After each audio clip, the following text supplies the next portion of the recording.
श्रमिकों कल्याण राज्य सरकार प्रतिबद्ध।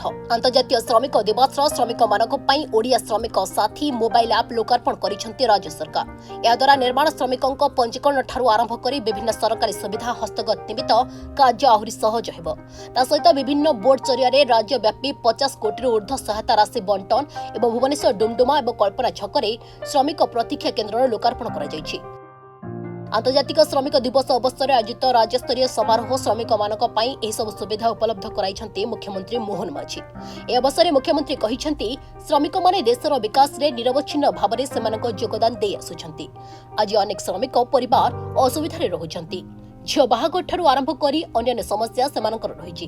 तेबे श्रम विभाग तरफ विवाह सहायता राशि प्रदान करा जिवो बोली मुख्यमंत्री कहिसेंती। विवाह मंडप रे विवाह करेबा भोजी हेब, रसणी आसब, बाण फुटब, भोजी हेब, आउ झील को मध्य उपहार भी देकी पठेबा। आमे ये कामटी आम सरकार करिवे। भल कि नहीं करिबा तो ये काम भी करिबा। आउ ये श्रमिक विभाग तरफ मध्य आमे कौन विवाह सहायता पाई जेमती आमर ये भौणीर तांको झील पाई आमे आर्थिक सहायता देला। आगामी दिन आहरी बहुत देबा। आपण माने अप्लाई करंतु जमिति एजुकेशन पाई भी देवा।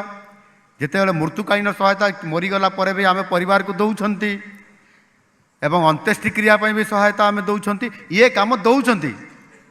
आज दिन में आहरी केमती व्यापक भाव में करवा समस्ते न्याय पाइबे केमती आम सरकार ये कथा को गुरुत्व दौरान।